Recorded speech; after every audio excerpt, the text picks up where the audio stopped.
And now our presenters for closing the high school education opportunity gap. First, Mitch Doyle is the Community Foundation of Holland Zeeland Area Program Officer and College Success Coach. He helps administer awards to local area high school, college, and returning to school students. He also coaches 52 Promise Scholars who meet with him monthly to discuss their academic, personal, and professional progress. Mitch graduated from Michigan State University with a bachelor's degree in environmental biology and zoology, as well as a Spanish major. 2022, he began serving as a college advisor at West Ottawa High School. As part of the Michigan State College Advising Corps, Mitch and his co-advisor increased FAFSA completion by over 5% relative to 2021 and 2022, and they brought approximately 100 students on different college tours and saw 2/3 of their seniors apply to at least one post-secondary institution. It was through his role at West Ottawa High School that Mitch was introduced to the Community Foundation of the Holland Zeeland area. That's pretty impressive. Well, thank you. Yada Ramirez is a dedicated community leader and nonprofit professional. She graduated from the University of Michigan with a bachelor's degree in biopsychology, cognition, and neuroscience. Following graduation, Yada returned to Holland to serve her community initially as a college advisor at Holland High School before transitioning into the nonprofit sector. In late 2021, Yada joined the Community Foundation of Holland Zeeland as a program officer and college success coach, and now as the director of community impact. Through this role, she serves as the primary liaison to local nonprofit organizations interested in applying for grants from the community's endowment, along with advising the Youth Advisory Committee and leading corporate giving programs and special programs. So join me in welcoming Mitch and Yada. Thank you. Thank you very much. So we are so glad to be able to be here with you all today to share a little bit of information about this topic of the high school to college education gap, and specifically how the Community Foundation of the Holland Zeeland area is addressing barriers that really feed into this overall gap that we're seeing in our community, but really across the nation.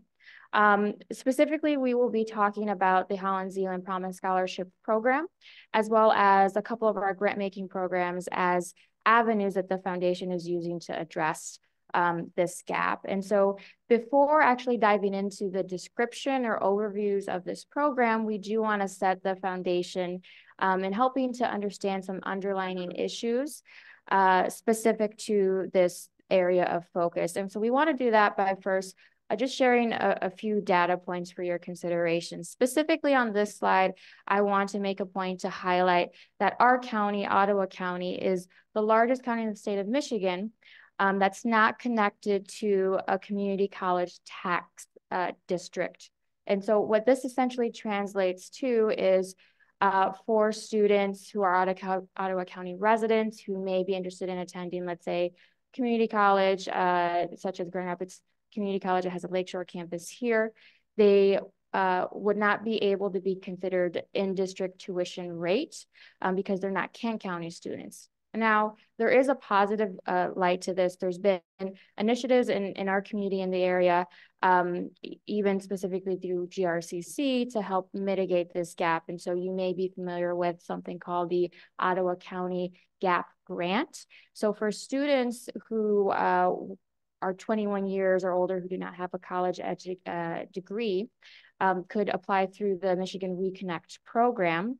That only covers in-district tuition. So if they are additionally awarded this Ottawa County Gap Grant, they would be able to get those additional costs covered as an out-of-district student. And so it is important to note when we're talking about what are some barriers that certain students and families can experience, and financial barriers being a key point in this conversation. And I've never worn a mic like this before, so if my audio goes out, please tell me. We felt it conducive to the conversation today to start with an in-depth review of the data. This data, for context, is pulled from the MI School Data database, or MISchooldatabase.org database.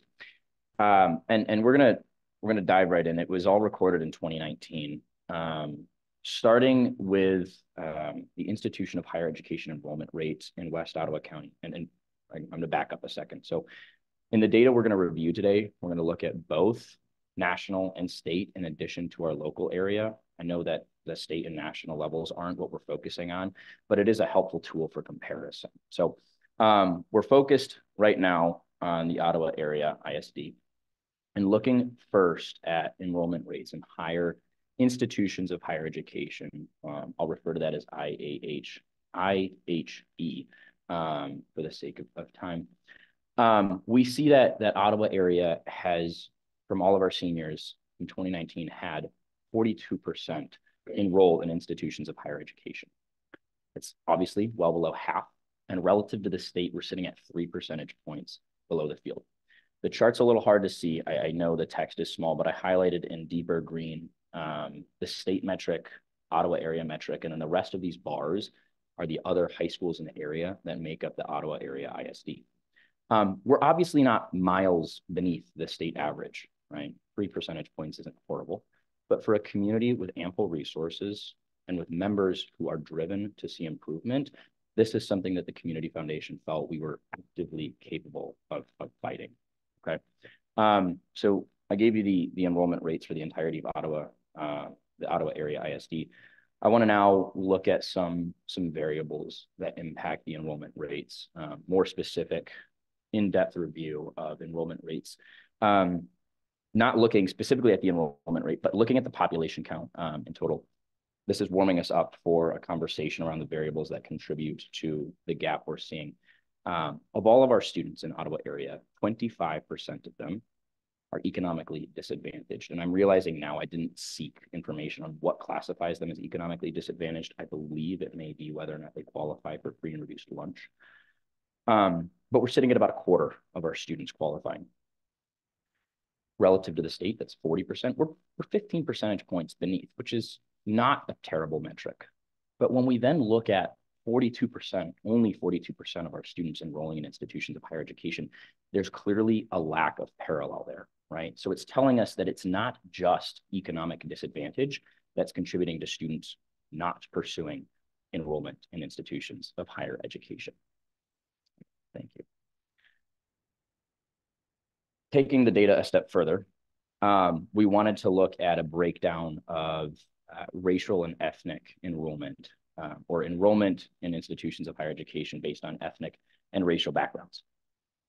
Within 12 months of graduation, the class of 2018 saw the following trends. 65% of white identifying students enrolled in an IHE, 74% of Asian identifying students enrolled in an IHE, and then we see a pretty steep drop off. 51% of Hispanic, or as the data set describes it, Hispanic of all race students enrolled in an IHE, and only 41% of Black identifying students enrolled in an institution of higher education. Okay. So we've gotten a chance to look at the entirety of the enrollment statistics, or rather the overall enrollment statistics in Ottawa area. We've gotten a chance to look at the economic disadvantage of our students and the enrollment rates based on race. This is a data set taken from a different source. This is from Robert Putnam's book, and I'm blanking on the name. I believe it's called Our Dream Budget, but I'll pull up the name in just a minute. This is a data set pulled from Robert Putnam's book. Here we go, Our Kids, the American Dream in Crisis. And this gives us an examination of socioeconomic class as it pertains to degree completion. So it's not exactly parallel to the enrollment rates based on racial and ethnic categories, at least as it pertains to Ottawa area, but it does give us really good insight in understanding how economics and family economics play a role in degree completion. So Robert Putnam puts it a little harshly in his book, but I do think it actually opens our eyes to what this data is telling us or are telling us. Robert says, today, poor, smart students are graduating college at a lower rate than dumb, rich students. And I originally looked at this chart and didn't think too much of it until I read those words. And I noticed we're seeing here, so the left side of this graph would be the 25% of our Ottawa area students who are economically disadvantaged. Those are our low SES, socioeconomic status students. The right side would be the 75% of our high economic status students, or high SES students. They've been broken down into 3 categories: low academic performance in the orange, middle of the road academic performance in the yellow, and high academic performance in the green. And you can see that our high academic performance students in the low SES category are graduating college at a rate of 29%. Our lowest performing academic students are graduating at 30%. It's not a stark difference, but when we're looking at high versus low academic performance, we're seeing a very concerning rate of college completion for our high academic students, even in low, or not even in, but in low socioeconomic status families. So we've had a chance now to kind of piece together components of the puzzle that are contributing to the overall issue that we're seeing here. And the data, I know, aren't too complicated to digest, but I do at least want to set a sort of a communal framework for what the data mean for us. We're operating under the assumption, or the conclusion, that our low income and Black and brown students are not playing on a level playing field. Visualized differently, as you can see in this image, the paths, despite being equal in distance, have more obstacles and other hurdles that our non-minority or non-low income, non-Black and brown students are faced with. The opportunity gap, which is something Yada's going to discuss here in a little while, and really truly the essence of this presentation today, symptomizes beyond education. We're looking today at the educational component of this, but we see the impact in low income and Black and brown individuals' ability to obtain high-paying jobs, to find affordable housing, and to establish their roots in a community like ours. And Yada mentioned this stat earlier, but I felt it important to rehash really quickly here. Since 2013, we've seen well, I guess it was on the slide earlier. Since 2013, we've seen a 2 to 8% decline across the board in higher institution of higher education, IHE enrollment in Ottawa area. Some folks may minimize the impact or the seriousness of that number by saying, well, COVID came through and that probably dropped our rates pretty heavily. Recall this data was collected in 2019. That was prior to the pandemic, which means that realistically, these numbers are probably even more serious and more grave than we're seeing. So I just wanted to offer that as a thought, food for thought, as we head into a discussion on what the factors are that contribute to this opportunity gap. So as Mitch mentioned, now we want to take a moment to dive into a little bit more of breaking down the terminology that we're using here throughout the presentation that you might have heard before too in other spaces. So historically speaking, the achievement gap has been synonymously used with the opportunity gap. And really they are 2 distinctive terms. And so the achievement gap is really referring to the significant and persistent disparity in academic performance and educational attainment between certain group of students.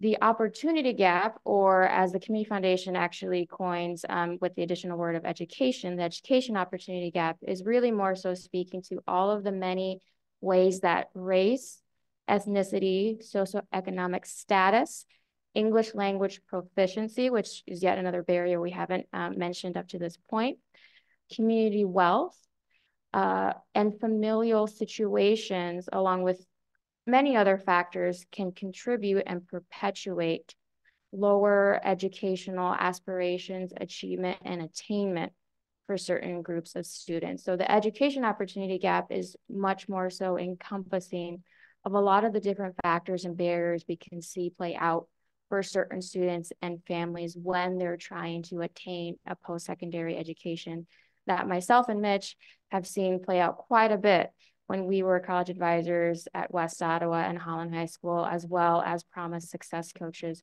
for the Promise Scholarship Program at the foundation.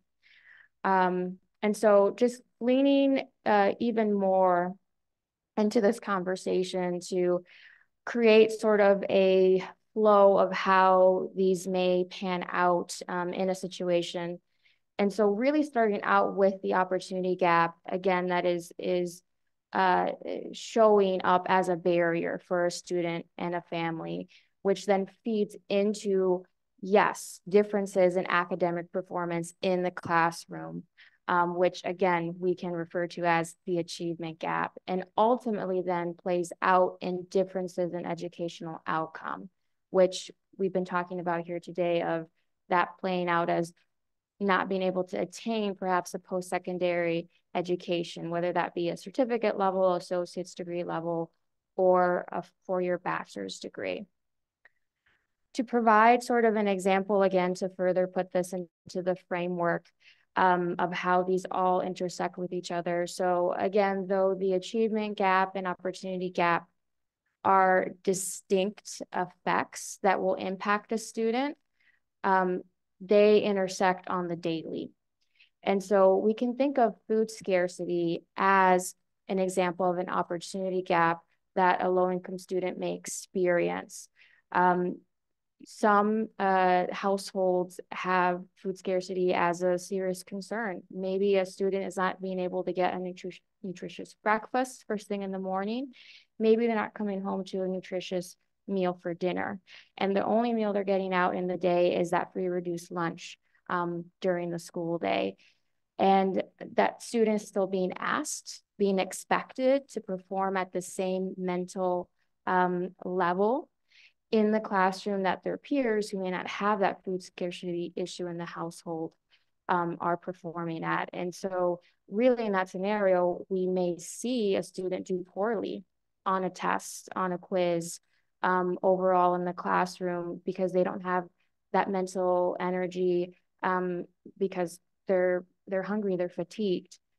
And just to end this example, though, on a positive note, we have many, many wonderful community nonprofits in our area helping to address this food scarcity issue, especially when it comes to our school children. Hand to Hand may be one you're familiar with, which seeks to end out weekend hunger for students, as well as Kids Food Basket and many others. So the foundation, as well as community partners, understand food scarcity as playing into this opportunity gap, which again can have effects academically for students. And so diving in and highlighting here 3 causes, really looking at limited resources and understanding that limited resources don't only play out in the actual school buildings, the school systems, but actually in the households as well. So if we think about the example of tutoring, for instance, some schools may not be able to offer tutoring resources to a student who's maybe struggling academically. And for some families, that might be just fine because they're able to afford it within their household budget to have private tutoring outside of school. For other families who may be economically disadvantaged, they don't have the disposable funds to do that. And so they would be really leaning on school systems or community nonprofit supports that could offer that programming. When we look at lack of access to educational technology, again, not only talking about it within our school buildings, but in the household. And our wonderful public school systems have, again, identified this as a barrier and have addressed it over the years with Holland High School's rollout of Chromebooks back in 2015, I believe, and West Ottawa Public School District as a part of their one-to-one initiative for the district, purchasing 2,500 Chromebooks back in 2019 for their students. So students are able to use that technology equipment during the school day and take it home. Because again, realistically, some students might not have the technology needed at home to complete homework assignments and further their academic potential. So these then again play out in impacts that we can see. And again, just to reiterate the connection between the different gaps we've talked about. So statement 1 there again is really highlighting the fact that there are opportunity gaps that exist. The second, achievement gaps, and ultimately the third, we see how that educational outcome may play out. And so it's important to note not just the increased risk and concern for dropping out of school at the high school level, but what we're talking about here today, again, even that risk of not completion at the college level. They may enroll, but they may not complete for a number of different barriers. And this can have lasting effects on the student's future. As Mitch mentioned, it changes their career trajectory, changes whether or not they'll be able to have an easier time of finding affordable housing, and having to postpone, different life events, even following after that, starting their own family, for example, if they're feeling financially unstable to do so. And so now that we've talked about the data points and just some terminology as a starting point, really wanting to now dive into what the Community Foundation is specifically doing to address this gap and the barriers that feed into it. For starters, though, in case there may be some folks in the room who aren't too familiar with the Community Foundation and the work that we do, we want to start off by sharing that the mission of our foundation is to ensure that our community is thriving today, tomorrow, and forever by supporting high impact charitable projects, helping our donors achieve their charitable giving goals, as well as leading and partnering in community level initiatives.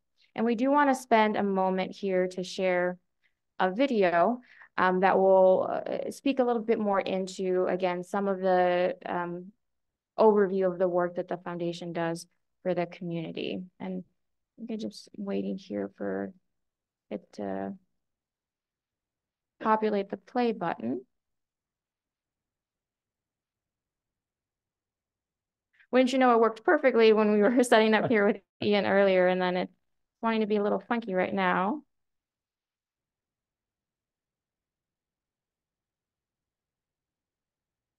Don't want to dwell too much time on this if it isn't going to work. Does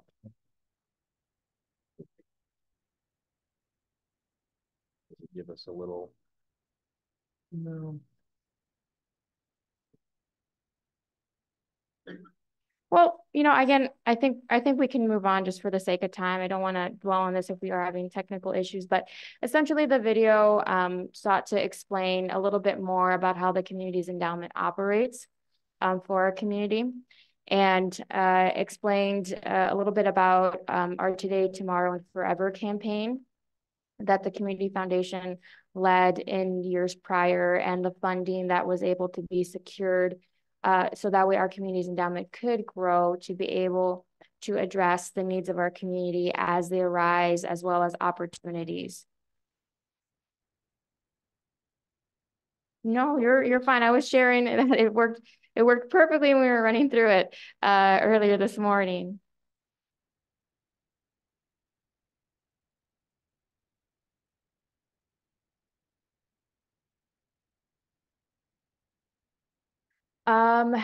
Mitch, Yeah. it was as simple as just Community Foundation. Yeah, if you just look up the Community Foundation of Holland, Zeeland on YouTube, it should pop up. I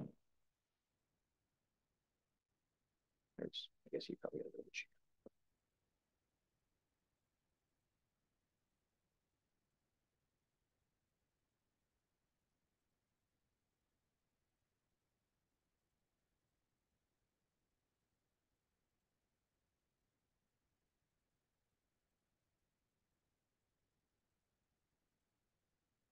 Mm-hmm. Yep, there we go. The second of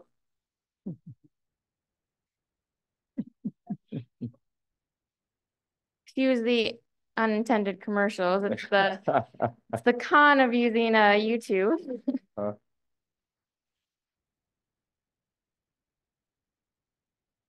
Thank you for bearing with us here with some technical logistics. That's the fastest I've seen a tech issue resolved. I'm impressed, Ian.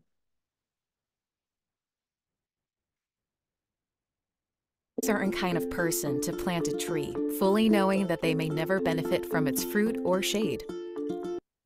Holland, Zeeland is a great place to live because those who came before us invested in our community's future. The Community Foundation of the Holland, Zeeland area exists to steward these investments into positive, lasting change. We're here to ensure that even when times are hard, there will always be charitable resources available to address future needs and opportunities. We can't predict the future, but we can prepare for it. We do this by building and managing our community's endowment. What does this mean? Think of it as our community's long-term savings account, made up of charitable gifts from individuals like you. Each year, investment earnings are given back to the community in the form of grants to local nonprofits. If our community's endowment is a tree, then grants are its apples. The bigger the tree, the more apples we get. In 2015, we launched a 3-year campaign called Today, Tomorrow, Forever, with a goal to significantly increase our community's endowment. The concept was simple. A generous group of donors agreed to a 50% match. For every $2 contributed today, they would give $1 up to $1 million matching dollars. This would add $3 million to our community's endowment.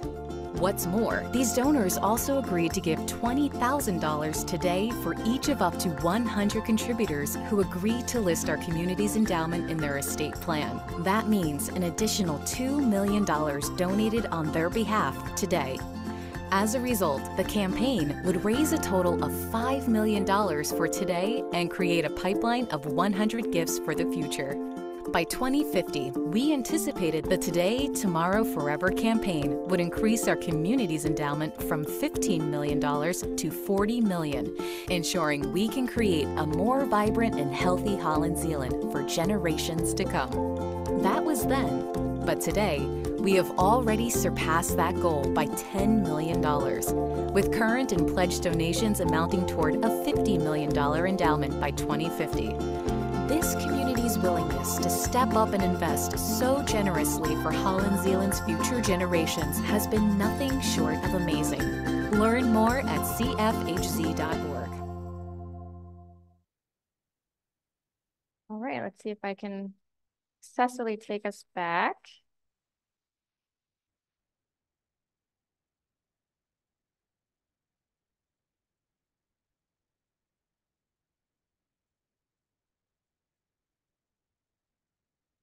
Does everything still look good on your end from the Zoom screen? Perfect. And once you know now it popped up.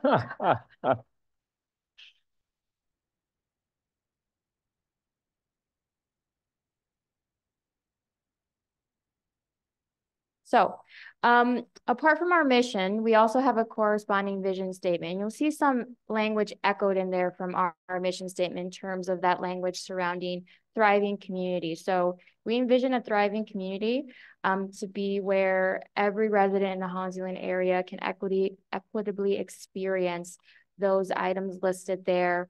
And specifically, again, in terms of connecting it back to our presentation today, right, we're talking about high quality education so that every single resident has the opportunity to experience equitable, high quality education. And we've also been talking about barriers that really feed into whether or not an individual has access to opportunities, which you'll notice there is another part of our vision statement. So we do really try to demonstrate through our grant making programs, through our scholarship programs, the work that we are envisioning through our mission and vision statements at the foundation. Yeah, so it's really nice to have that context of our mission and our vision statement for those of us that aren't super familiar with the Community Foundation. I really actually like this portion of the presentation preparation because I got to do some learning. I wasn't particularly familiar with some of our early education initiatives.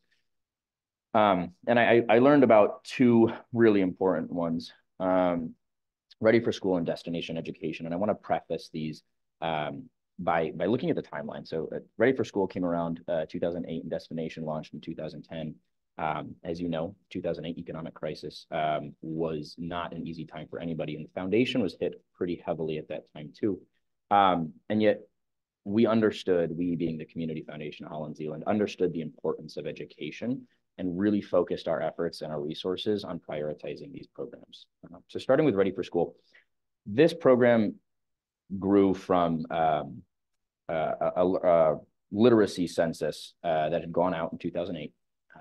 And the data came back and showed us that less than 50% of our community youth were ready for kindergarten by the age of 5.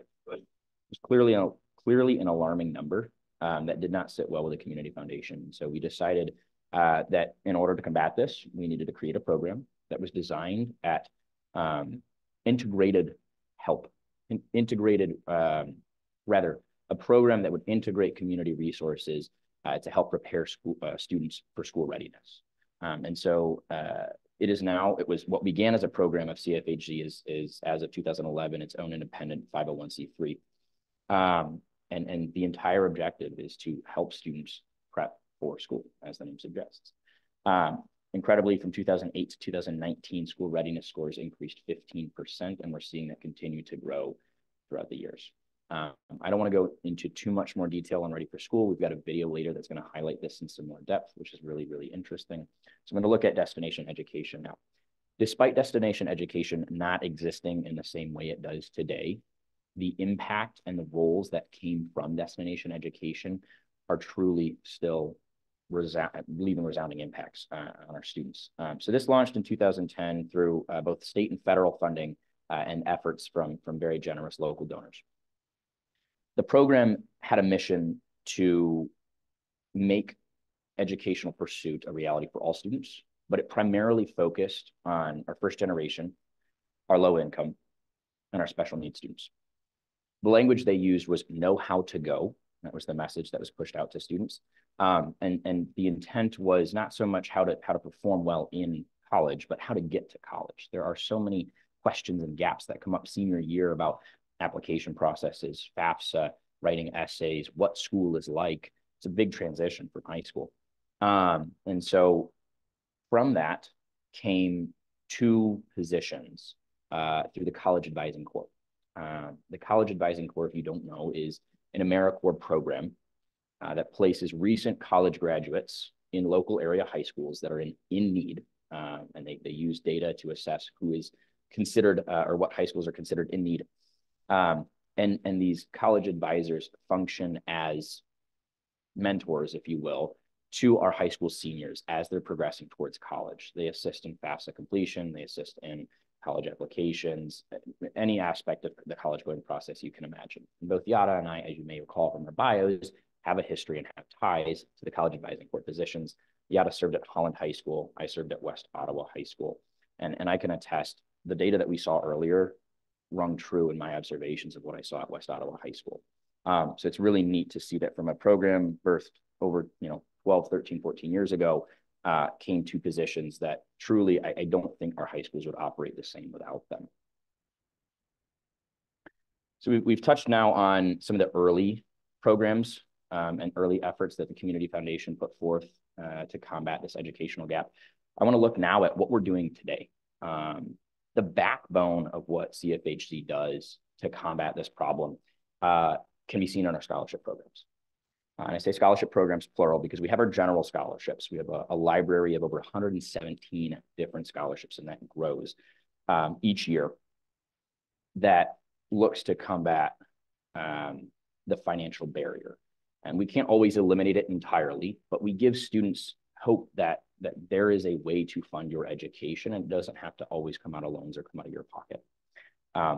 We've also got our Promise Scholarship, but before I jump into that, I want to go back to our general scholarships.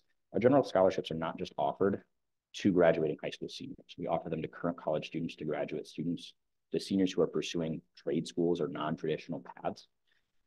And it's really impactful getting to see what a scholarship means to a student, because many of them look at college and see it as a far-reach idea that only the wealthy students have access to.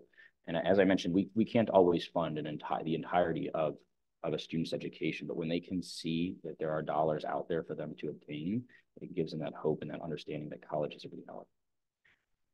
The Promise program, and we'll go into much more depth on it later, but doesn't just offer funding. The Promise program offers side-by-side coaching and other access to resources. And so through that, we acknowledge that college pursuit, or the pursuit of a college education, doesn't just come at the high school level. You can't get them a scholarship and then be hands-off after that. There's a lot of continued support that is necessary and needed. So we'll discuss that in more depth later. We also have a focus on pre and post degree engagement with our students. Yada will discuss our Youth Advisory Council in a minute, but that's the way that we engage with our high schoolers. Getting students actively engaged with the idea of college and also philanthropy encourages them to ask questions, to speak with people, and to help their peers pursue a college education as well. Then we've got our post-degree engagement. And we see this with our alumni. Our alumni are big. They love to give back, both from our general scholarships as well as our Promise Scholarship alumni. With our Promise Scholarship alumni, we have a couple who sit on our scholarship committee, and they help speak into the decision for who the recipients will be in the future. We've also got an alumni network where students can connect with past graduates for advice, for career guidance, etc. So it's a really wonderful way that our alumni like to come back and stay involved in CFHZ. And then a lot of our students love to give back. They appreciate greatly how much they've been given, both from the foundation, but more so from the donors. And we acknowledge that oftentimes we want this to come, not oftentimes, always, we want this to come full circle, right? So when a student receives a scholarship, one day we hope they can come back and create their own scholarship fund. We understand that that's not always possible for somebody to create their own fund at the community foundation. So we've had efforts and would hope to expand on these efforts going forward to create funds that students can contribute to after they've graduated. This next video here is going to highlight, like I mentioned, the Ready for School program. Play button. It's also going to give us a little bit of a taste of the Promise program. And then there is one uncorrelated program that gets mentioned here. It was included in the video and we felt it valuable for you all to hear and listen to. But I just wanted to highlight both the Promise and the Ready for School program that are going to be talked about in this video.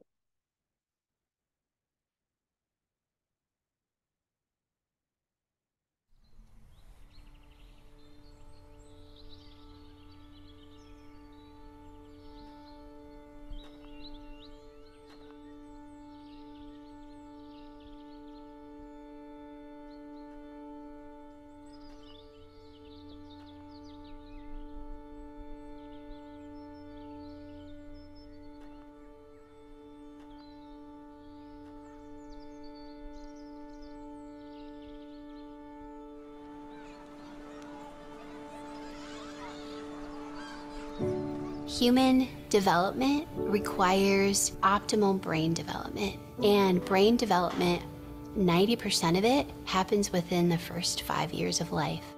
Our local leaders looked at the data.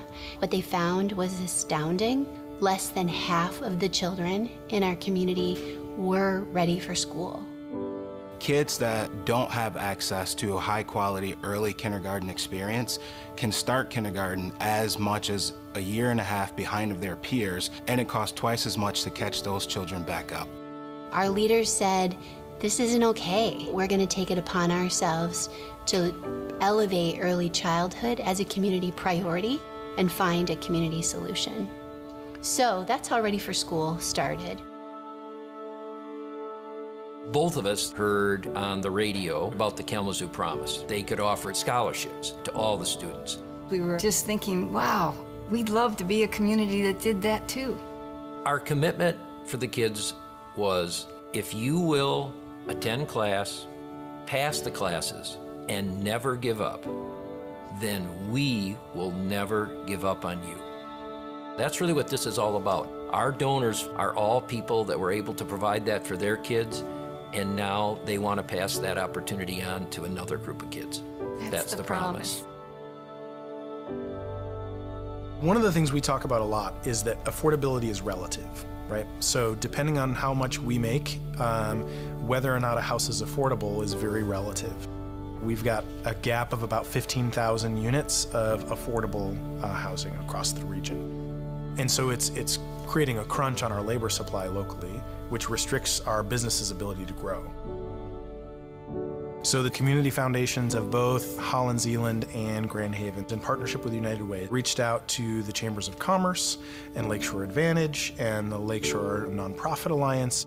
And we had some really philanthropic partners in the business sector. And so they announced that they were going to create Housing Next. We just ask what barriers are preventing kindergarten readiness for families right here in our community, and then we go to work. We provide quality learning experiences for children ages 3 to 5 whose families wouldn't have the financial means for their children to go to preschool. And since 2010, over 2,500 children have been able to attend preschool because of Ready for School. We were believers that education was the way for a person to financially succeed. And it was also, they had an opportunity to become their full potential. Because we did not have the financing for everyone, we thought that it would be best to make one of our criteria a student who was going to have some financial challenges. But we realized that it's not enough to write a check. We have mentors for these students as they go through. And that's, I think, the key to what makes this work. So Housing Next is trying to take a three-pronged approach to solving for housing affordability. One is supporting housing supply at all price points. But we specifically want to support workforce housing. So we really want to find ways to support new construction of housing supply in that marketplace. And then we want to support all of our nonprofit partners to ensure that we've got all of these wraparound services in place to help folks get from where they are today to the place that they want to be 15, 20 years from now. The vision that is created for all kids to meet their full unique potential isn't just a future vision, but it's happening now because the Community Foundation of Holland Zeeland prioritized early childhood as a community priority. They have now invested in the next phase of Ready for School's development. So Start School Ready is providing an all year round early learning experience. We were challenged that we only had money this year for 3 to 5 students. But by the time we finished the interview process and we tried to limit it, we had 13 kids that had to receive this scholarship. You either look these kids in the face and tell them you can't help them, or you raise the money. We raised the money. We have 100 donors right now that support the promise, and we've had 48 total students and 28 in just the last 3 years. So it's really ramping up, and now we hope that maybe we can get the whole community involved. From my perspective, it's about choice, right? It's about creating enough choice in the marketplace to satisfy demand. So success looks like having a diversity of housing types and a diversity of mobility options. We really need public, private, and philanthropic all to be at the table, thinking about this in the same way and negotiating over possible solutions. If we invest in the youngest members of our community, you see a community that is fully thriving. And then you take a look at why that's happening. You go back and you say, this community did it right. They built the infrastructure to set the kids up to be successful for the long term. If we want this dream of our social fabric to continue, we've got to invest in it. We're investing in our future. This is a part of making it a good and beautiful world for more and more and everyone. That's the vision.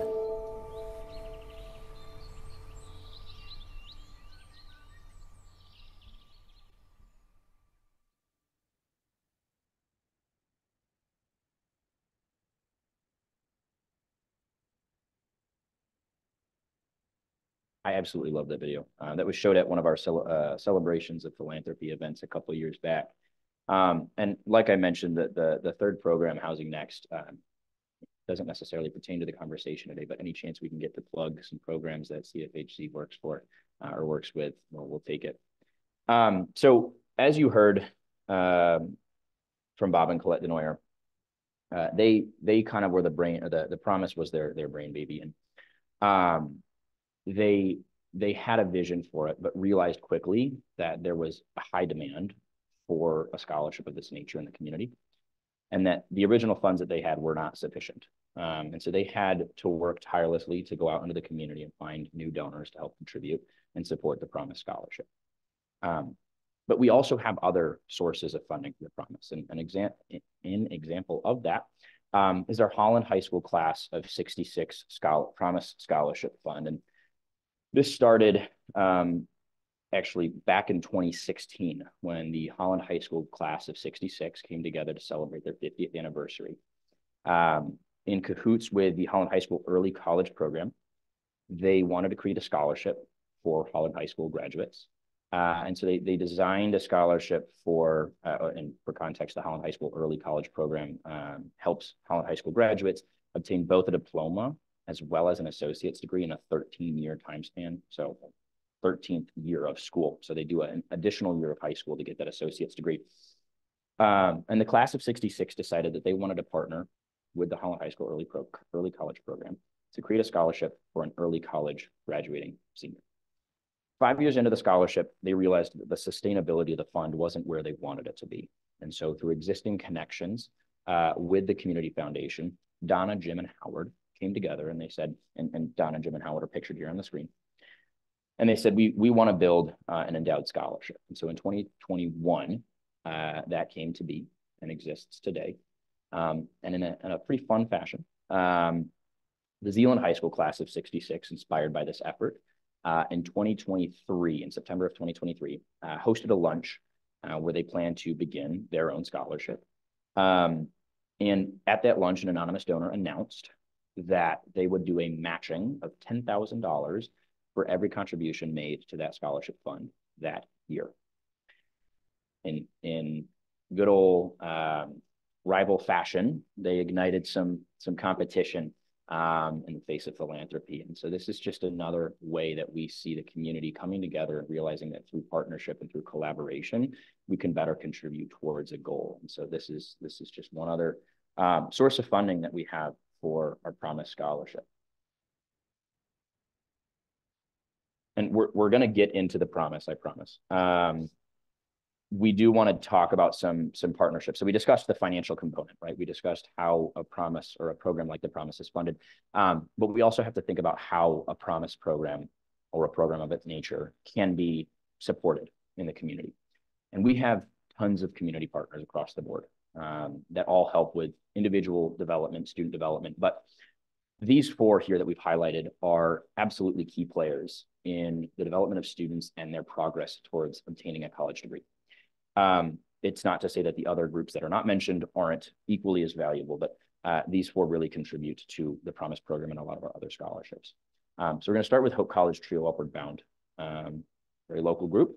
They are a post-secondary preparatory program targeted at 8th to 12th grade students. And they boast some really incredible stats. I believe they have high school graduation rate of 100%, college enrollment rate of about 96%, and a college graduation rate of about 75%. And the entire objective of Hope College Trio Upward Bound is to help those first-generation low-income students as they head towards college. Then we've got the Boys and Girls Club of Greater Holland, a group that I hope most of us are familiar with to an extent. Boys and Girls Club expands all age ranges. I think they start as early as elementary school and they go on through high school. And obviously we're not necessarily focused so much on the elementary students, but through the EPIC program that came about a couple of years ago, I think it's a pretty recent development. The Boys and Girls Club aims to help high school students as they prepare themselves for college. They do absolutely incredible work. Students are drawn to the Boys and Girls Club, and I think it's mentorship that they wouldn't get elsewhere. And so the Boys and Girls Club, similar to Hope College Trio Upward Bound, looks to help, and the EPIC program specifically looks to help our first generation and low-income students as well. Then we've got LAUP, which is the Latin Americans United for Progress group. As the name suggests, this is a nonprofit that is aimed at assisting our Latin American and Hispanic identifying students. And LAUP originally was just designed for high schoolers. I think they've recently expanded into the elementary range. But as it pertains to the work we do, they've got two sub-programs. They've got Adelante and Más Adelante. Adelante is a 9th through 11th grade, so freshman to junior year program that aims to support students in maintaining academic rigor and success in their high school career. Right? We know a lot of times you walk into high school as a freshman, and it's a whole new world. It's hard to necessarily stay focused on grades. And LAUP is there to help them ensure that they're participating, staying engaged, getting the academic help that they need. Then there's Más Adelante, which is targeted at senior year. So that last year before they're transitioning to college, helping them set themselves up for whatever program, whatever post-secondary education that they're looking to do after graduation. And lastly, we've got I Am Academy. I Am Academy is designed for our students of color and is similar to all these other programs, just really there to help in preparation and academic success and in that pursuit of a post-secondary education. They are growing really rapidly. They used to be housed at West Ottawa, where one of the founders worked and one still works, but they've recently moved to the First United Methodist Church over on 9th Street. And it's just great to see how quickly they're growing, how fast people are taking to that program. And like I said, all of these groups are looking to help our most vulnerable populations that our data support. And they're there to acknowledge that these students are the ones who need the most help. Truly, without them, we would not be able to see the success that we do in our scholarship programs and just across the board with graduation rates. So we are very thankful for these partnerships. Now we're on the Promise Scholarship. So the Promise is one of our prized awards. It's probably the prized award. It's well known in the community, and it's often referred to as the Promise. We'll get into sort of how it differs from some of the other Promise scholarships out there, but it's the Holland Zeeland Promise Scholarship. This is our largest financial award, and it is highly competitive and highly selective. That's not to say that our other scholarships aren't, but we receive nominations from our local area partners of about 30 students each year. And of those 30, only about 15 are selected. Now, an incredible number is that, as Bob mentioned in the video, they'd originally planned to only support about 3 students per year. We've increased that 5-fold, which is really, really wonderful. And we hope that going forward, we can increase that number even more. But we tend to focus on those high achieving students that have demonstrated a lot of potential for success. And there are a ton of students like that in the community. It is not an easy process to find the award recipients, but we really want to acknowledge the hard work that those students have put in and be there to support them as they go on forward into their education. Students receive 3 categories of what I would call additional support that it's not found in a lot of other scholarships out there. So the first one is that they receive side-by-side coaching. Those are the roles that Yada and I have filled. It's the role I fill currently at the foundation. And as Colette Denoyer mentioned in the video, that's what sets this scholarship apart. We'll talk about some of the other Promise scholarships in a second, but Bob and Colette really decided to innovate from the Kalamazoo Promise, which inspired them, and recognized that there was another layer of help that was needed. It wasn't just financial for students to be successful in college. And that was a mentorship role, a coach, somebody to get them through. And we'll discuss why that's so important in a couple of slides here. 2 other really, really crucial resources that are I've never seen in any other scholarship are access to career coaching and mental health counseling. And so we've partnered with Thompson MTech Career Center to provide students both with an assessment prior to going into college that allows them to see what their strengths are, what their fit is, and it provides them with a list of a couple careers that they might match well into, but also continued support throughout their time in school. So they can get resume help, interview help, really, really wonderful resources that come from the Thompson MTech. Then we've got the Mosaic Counseling Center, which is a tool that I think is never utilized enough by our students, but getting to see the impact of the students that do take part in it, it's incredible. It's support that they absolutely need, and it's not something that we're seeing across the board with different scholarships. So I mentioned that we'll talk about some of these other Promise scholarships out there. I don't want to spend too much time on this, but I do want to at least differentiate it from the Holland Zeeland Promise Scholarship. All of these are phenomenal programs, absolutely wonderful, and they're all aimed at reducing or eliminating, if possible, the cost of tuition. So the objective is truly noteworthy. They are based regionally, as the names suggest, and with the exception of the Muskegon Promise, which is federally funded, they're funded through philanthropic efforts similar to the Holland Zeeland Promise Scholarship. These are not at all selective or competitive. There are typically baseline metrics that if you graduate from a high school in this area, you can receive the scholarship.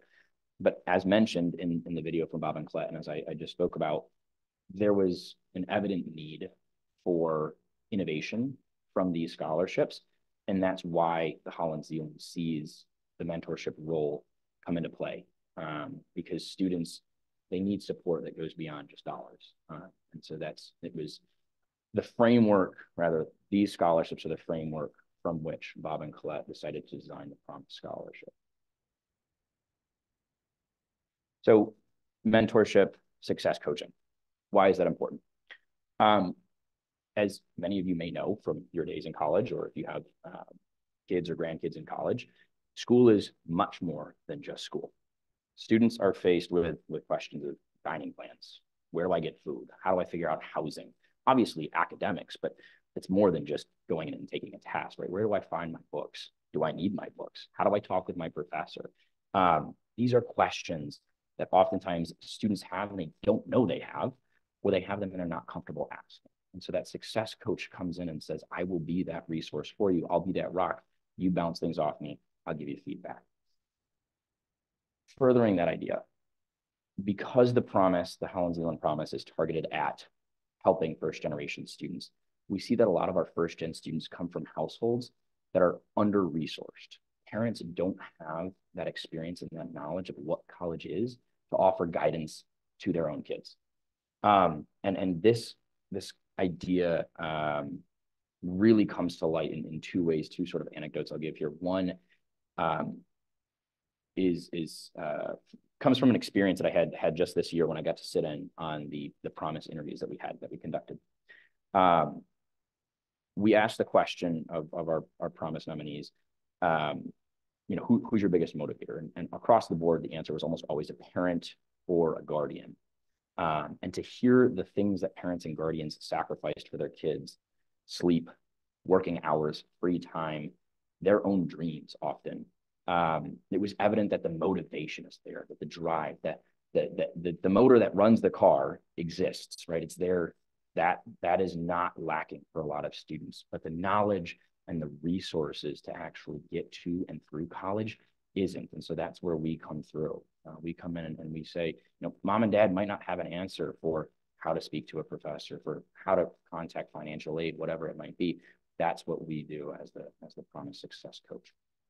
Another example of how big of an issue it is when students don't have guidance comes through in our FAFSA complications that we see with our students. This year is quite a doozy. But in years past, we've had a lot of students who come to us with undocumented parents. And that has historically been a problem with the FAFSA because students are not able to file, or they have to file in a very different roundabout and extended way. And that leads to a lot of complications, a lot of errors. And we see it cause a lot of stress. So obviously, when you have a parent who's undocumented, it is not something that is easy to navigate emotionally. There's a lot of concern about what if I'm filing a federal document and mom or dad gets deported, right? And so we see students that just turn away from the FAFSA entirely, or they try to do it themselves and they dig a hole that's very difficult to get out of. And so there were two students in particular, one who tried to do it themselves this year that ended up really kind of backing themselves into a corner. And we've had to spend serious time working to resolve that. And now going forward, they've expressed immense concern filing it ever again because they just don't know what to do. And so that student didn't have the support in senior year of high school, and has now come to learn that they have access to support, and when they have that they need to just ask questions. So I also want to take a moment to share some stories as well, in a similar fashion that Mitch has just had, really speaking into that point of extraordinary life circumstances that not only happen, that we become aware of for Promise nominees that end up becoming Promise recipients while they're graduating from high school, but that can actually play out as well during their time when they're navigating and completing their college degree. And so for the sake of trying to maintain confidentiality, I will be as vague as I can. And so, just for an example on that high school side, such an inspiring student and story of him arriving here with his family as a refugee to our community. His family was torn apart by war in the Middle East that ultimately led to the tragic loss of his father. And so not only is he navigating senior year in a new community, navigating trying to obtain English language proficiency so that way he can graduate, but also being that key support person for his mother and younger siblings. And so, you know, a lot of those are going to be unique experiences from what his peers in high school may be experiencing in their senior year. And again, to be able to provide resources to that student as a promise recipient, and whether that be mental health counseling resources, if feeling that that is an outlet that's needed, or academic support and all the other multiple layers of support that perhaps the family might need, because that is definitely another dimension. So in our conversations with promise students, sometimes it's not actually the promise student themselves needing that direct support. Sometimes they share with us, my family's going through a rough time. My mother or father, my guardian, aunts, uncles, siblings. So our job also entails trying to leverage community resources, the partnerships we have with some of the partners we mentioned, and many more that we haven't gotten the chance to today, to make sure that if we can't provide direct wraparound services in-house, that we are connecting students and families to where else they might get that in our community, but then also, you know, maybe in the communities where they might be in if they're away at school. So our students go to all different private and public universities within the state of Michigan. You know, another story I'll share in terms of sometimes extraordinary life circumstances, again, don't just happen when we first meet them as they're graduating high school, but during their college career, which again can be a risk for students who might not have the kind of support that fortunately our program is able to offer, leading to them dropping out. And so as Mitch mentioned, there have been promise students as well as the high school students we've worked with in the past in our college advising positions that have undocumented parents. And so, you know, tragically for one of our promise alum that since has now graduated, her mother was deported while she was still trying to graduate and complete college. And that just caused a lot of, as you can imagine, emotional struggles that now the student has to navigate on top of trying to complete her studies. I mentioned that the student has successfully since graduated and has since been working locally at one of our local hospitals. And so again, as Mitch mentioned earlier, our students want to give back to the community. They want to set roots here. And the Promise program and all of its components really provides that outlet to do that. I can attest to that myself. So I don't know if folks were able to see the similarity in one of the students pictured in the beginning slide, but I myself was a Promise Scholarship student in the 2013 cohort. And so I got to experience firsthand the benefit, the care, the compassion and consideration of Bob and Colette Denoyer, but so many other founding members as well. I know that a lot of the founding members are humble, but I would be remiss to not give a shout out to Deb and Bob here in the audience right now as founding members, and all the support and love and guidance that they've given me throughout the program. And so it really is a special program for our community.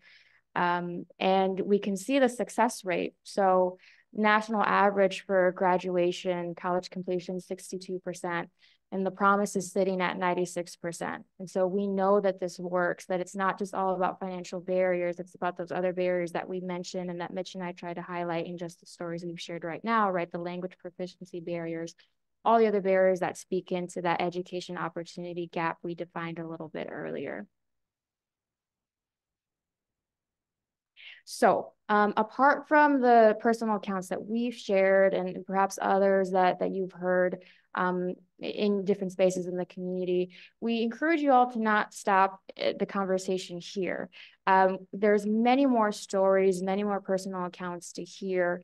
One of which, if you all haven't had the pleasure of watching the First Voice Generation film, which is a documentary that follows 3 students, first generation college students that actually are right here in the Holland, Michigan community.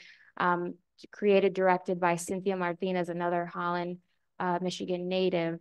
It follows, again, the journey of 3 students. One student, actually one of our Promise Scholarship students, Angel, and so she's named in the film, so it is all right for me to share her name.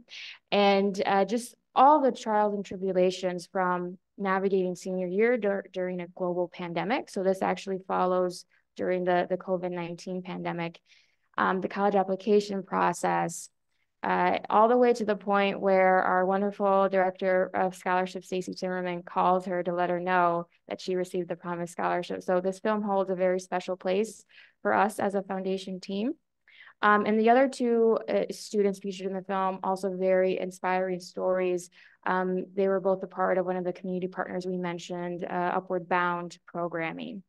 And so this is a trailer just to get a little bit of an inkling for what the film covers. And let us go ahead and...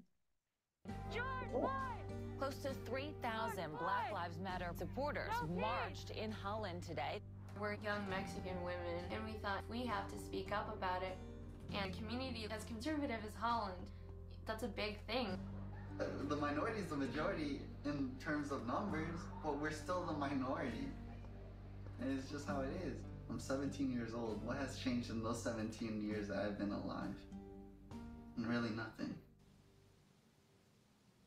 Holland is a small town. My parents are immigrants.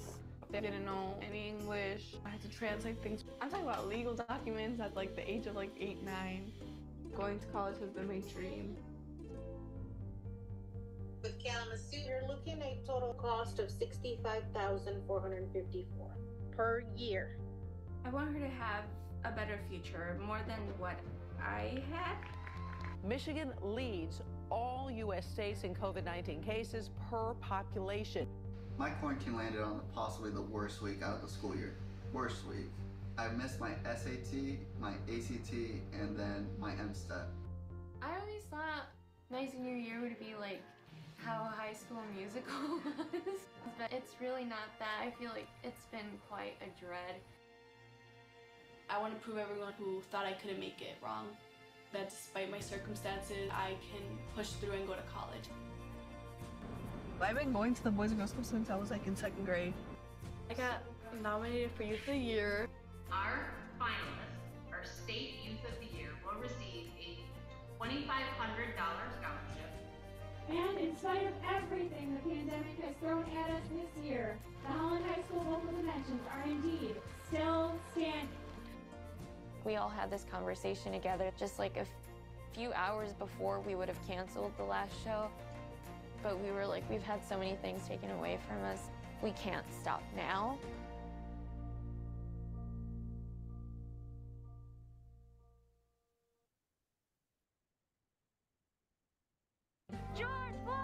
Close to 3,000.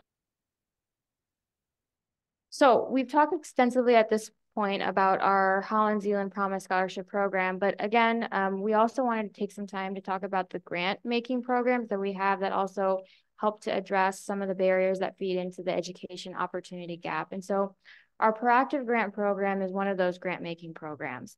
This was really born out of the COVID-19 pandemic through community and nonprofit partner listening sessions to really try to understand what are the vital issues that our community can invest dollars towards to ensure that there is ongoing overall health and success for our community.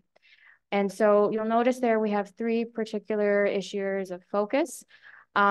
Though there is this theme of intersectionality between, right? I mean, for example, that first one, increasing access and availability of mental health services, we've talked about how that's a component in our Promise Scholarship Program.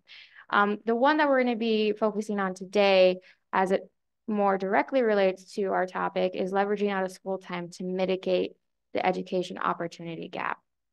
And so it is a very narrow focus area. It is specifically targeting students through the K through 12 grade levels. And so not pre-K, but K through 12, and specifically focusing on academic interventions for the English language arts subject matter, as well as the mathematics subject matter.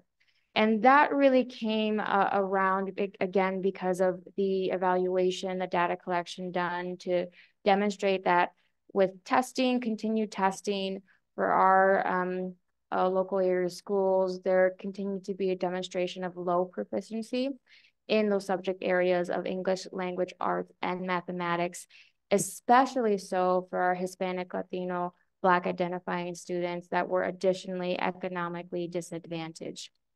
Apart from that, other really key topics that came up in these discussions were that schools were expressing the struggle with teacher burnout, as well as high attrition rates. And so these three projects that were funded in the 2023 grant round really spoke into those key findings. And so we have here Hope College's GASA and Step Up program, as well as West Iowa Public Schools, specifically their Project Panther program, and the ODC Network and their summer programming. And we mentioned earlier in our presentation how an example of perhaps what would be something that an under-resourced household could experience when it comes to academic support for a student is maybe not being able to afford that outside of school time academic tutor to supplement the learning in the classroom. And so the CASA program, Step Up program, for example, that was specifically geared towards providing that tutor that could help build a student's math skills and general study skills. Again, looking at mathematics skill building for that Project Panther for West Ottawa, 6-week program that was to operate during the academic year, but during the after school hours to help students see that math can be fun and interactive, and again, help them not have that learning loss experience when it came to the subject of mathematics. And ODC Network, their innovative summer program, we know that summertime can be a time when learning loss happens quite a bit because students are out of school for an extended amount of time. And given circumstances within the household, perhaps the parent has to make the tough decision between supporting the household financially versus dedicating extra time to help their child continue to build on the academic skills learned during the school year. So all three very innovative programs that specifically focused on interacting with the elementary age school population of students. Again, I mentioned that the whole program can impact K through 12 students, but specifically these three, we're looking at elementary school age children. The other grant making program I do want to talk about briefly here is one that comes through the review of our Youth Advisory Committee, or as we affectionately call them, our YAC. And these are their smiling faces. This picture was taken recently at a volunteer service opportunity with Empowering Youth Global Connection in Zeeland. And so as Mitch mentioned earlier, not only are they learning how to be stewards of the grant making process and hopefully help them gain an understanding of philanthropy in our community, but they're also working on service projects because we want them to really have an example of, you know, what does philanthropy look like in terms of time, treasure, and talent. So the treasure, we often think about funding, but what does time and talent look like? And so we help them learn that through volunteering experiences. But so one of the grant programs that our YAC reviews is our College Visit Mini Grant program. And so again, our Promise program really speaks to meeting students at the end of their senior year and then carrying them on through college. But here's another initiative that is helping students hopefully expand their mindset about what are the options and possibilities really available to them, and helping students grades 6 through 12 really envision themselves pursuing a post-secondary education by actually getting boots on the ground on a college campus, whether that be a 2-year school, like a community college, a private 4-year, a public 4-year. And you may notice also some familiar nonprofit partners we've already mentioned that tend to be reoccurring recipients of this funding. And widely, a lot of this funding is used to cover transportation expenses. So again, going back and connecting to barriers that families and students might experience, transportation barriers is a big barrier when trying to access an opportunity that's not within the immediate vicinity, which we know not all colleges are, accessible without being able to travel some distance. And so a couple stories of impact, and I will read these just in case they are a little difficult to see on the screen. And so these stories of impact come from some of our nonprofit partners that received funding. And so the first one, during each of our visits, we intentionally connected our students with individuals, tour guides whose stories reflected their own. One of our tour guides at GRCC shared about her academic experience and mentioned dropping out of school, running away when she was younger. This story resonated with a lot of our youth. They were inspired by her story and the way in which she decided to turn her life around and pursue higher education. The next one, during our visit to Hope College, we met with their DEI to hear about the various cultural organizations and support they offered students of color on campus.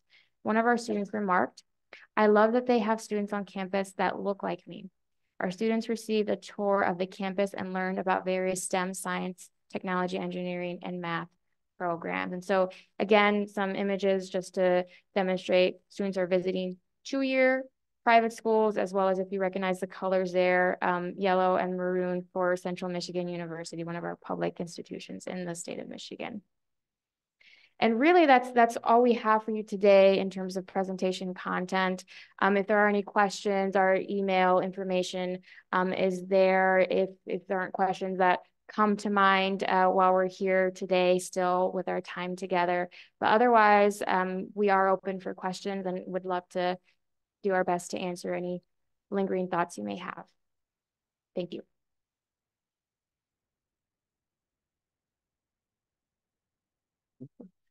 Steve's got a microphone for you here.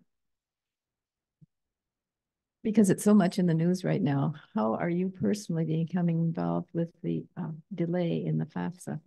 Oh boy. And where do we go with it? Yeah, how long do we have? So yeah, it's been a very tricky situation and circumstance to navigate. I will give credit to our director of scholarship, Stacy Timmerman. She has absolutely found the best ways to navigate it. It's frustrating, but we have to also acknowledge that there's not a whole lot we can do. We are trying to be as preventative and proactive as possible. So we've moved timelines, we've made adjustments, and we've been really thorough in our communication with students and schools, letting them know that no student will be displaced from a scholarship pool from consideration because of financial aid factors. So we've had to strategically design our selection process around that. It has not been easy, and it has definitely resulted in a lot of stress for our students, which we don't like, but the communication that we're pushing out there is being done with the objective of trying to ease a few minds. And we do also have to give credit to our high school partners. They have been thorough communicators for us, liaisons of passing on information. And so they've also been great help in this process. It's hard to give very specifics because it's different for every scholarship. Certain donors have financial need as a component and certain donors don't. And so it's a different situation for each scholarship.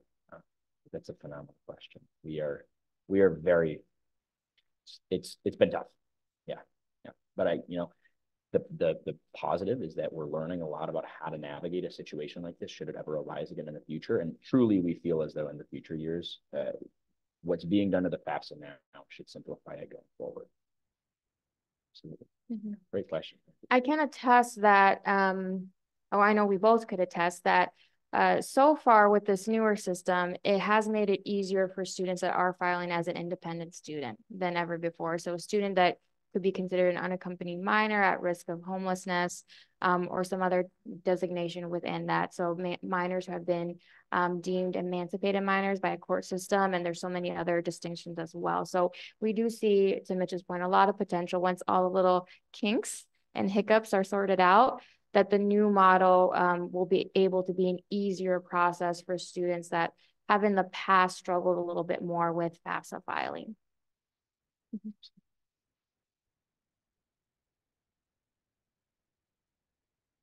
What about trade schools? Are like the statistics about going to college, does that include someone who's gone to a trade school? Yeah, the institution of higher education term or classification does encompass trade schools. We don't have a ton of students involved in the trades programs. I think that is an area that we'd like to grow in. Truly, a lot of students follow what I would say is an untraditional path going to the trades. Often they'll take a gap year or multiple gap years. They will end up going to school and then later on deciding that the trades are better for them. So yes, they are included in the statistics that we mentioned today. Though I think they often do get pushed aside and brushed under the rug, though, as we can all attest, the trades are crucial, and we do need more students going into those fields. I was just wondering what ways community members can help beyond financial donations. Yeah, absolutely.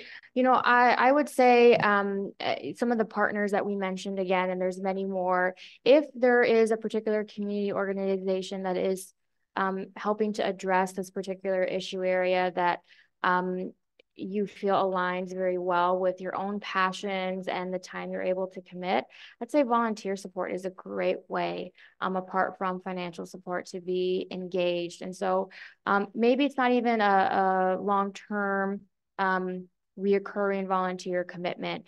I know the other really big barrier for our students, and our students, not just promise students, but again, those students that share that identity of possibly coming from an economically disadvantaged household and so on and so forth, is connections, building out their network. There's a lot of uncertainty that is initially expressed when students are coming towards their senior year of college of, how do I secure a job?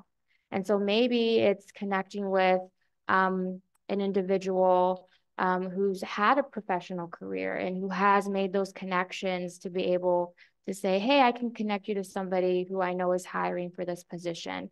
I can give you some interview tips, or hey, let's grab a cup of coffee. I'd love to get to know you and maybe hopefully build enough a relationship to be a reference for that student as well. So I think that there's a lot of opportunities to explore in what ways to be able to connect with some community partners that are engaging students and helping them in that wiggle room of what do I do post-college graduation. I know we certainly would appreciate that, as we are always trying to, again, as I mentioned, leverage our partnerships and connections to help students really build out their support networks. I'll give an even goodness gracious, an even simpler answer to that. And it's just talk about what we've discussed today. Bring this topic to friends. Let folks know if anybody ever expresses interest in wanting to be involved in the community in some way, throw out the CFHZ name. We want to be a beacon for the community. And I know that not everybody knows about us, or they may know just a little bit, but please talk about what we've discussed today. Talk about the Community Foundation. That helps us immensely. And that is a really simple way to get involved and make a difference.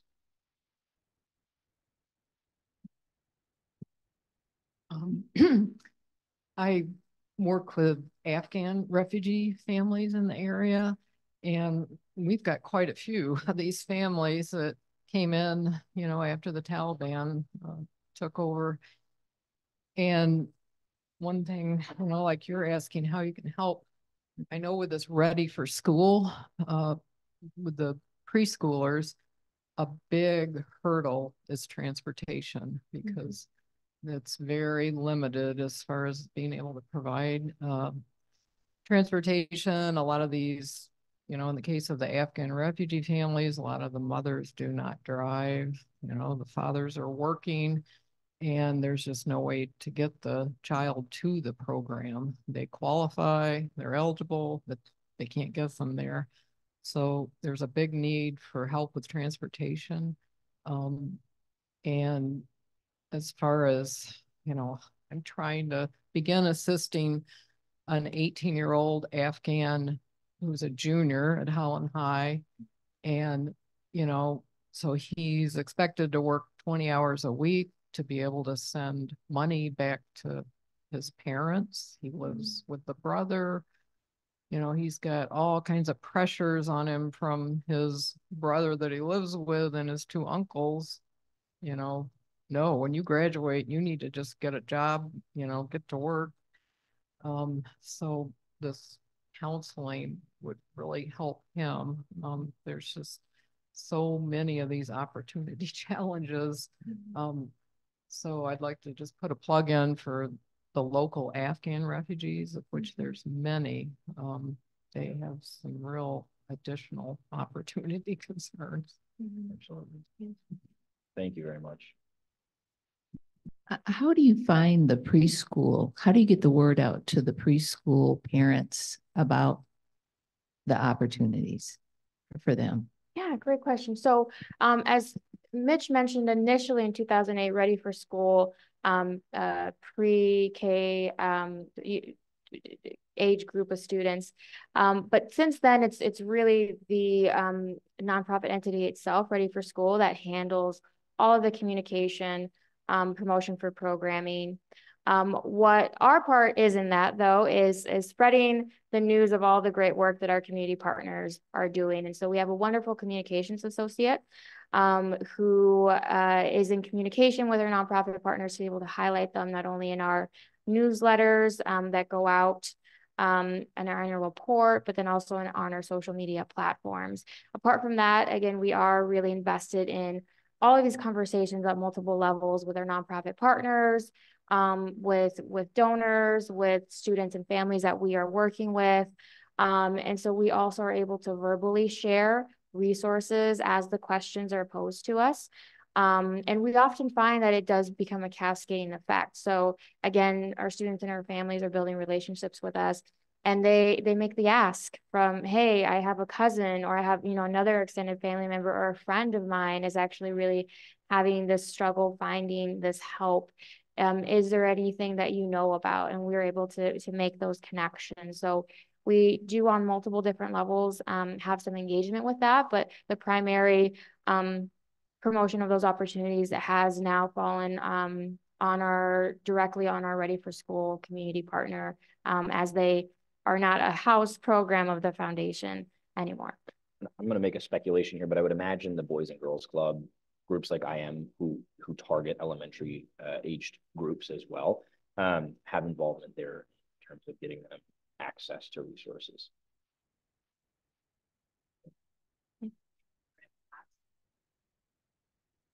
Ready to go right out of the womb there. Yeah.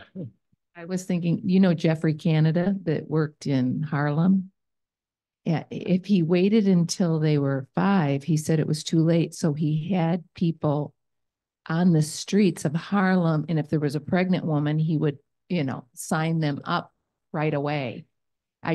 So the hospital thing was kind of facetious, but not really. Yeah. Well, that's interesting. You share that story. Actually, one of our recent recipients of one of our other proactive grant rounds. So the increasing consistency of healthy parent or other caring adult in a child's life. And I know those particular keywords are a mouthful, so I apologize, but that is actually what a similar story was shared for Moms Bloom, which has historically been operating in the Kent County area, but through the grant award have been able to expand into our area of Ottawa County because there is a need. And so Moms Bloom is an organization that provides 12-week support, more or less. It does depend a little bit on a case-by-case basis for families who have a recently born child.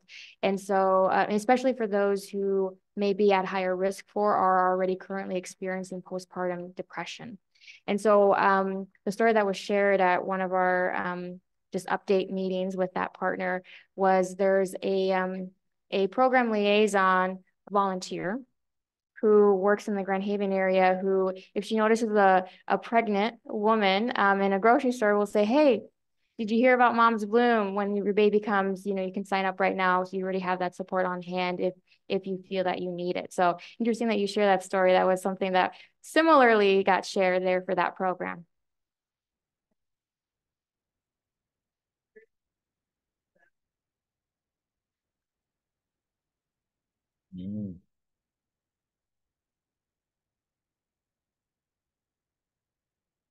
Yes, thank you for that addition, Deb. Thank you, Yada and Mitch. And thank you all for being here. Those of you who joined us online, thank you. And I hope we'll see you Tuesday morning at the Jack Miller Center, 9:30.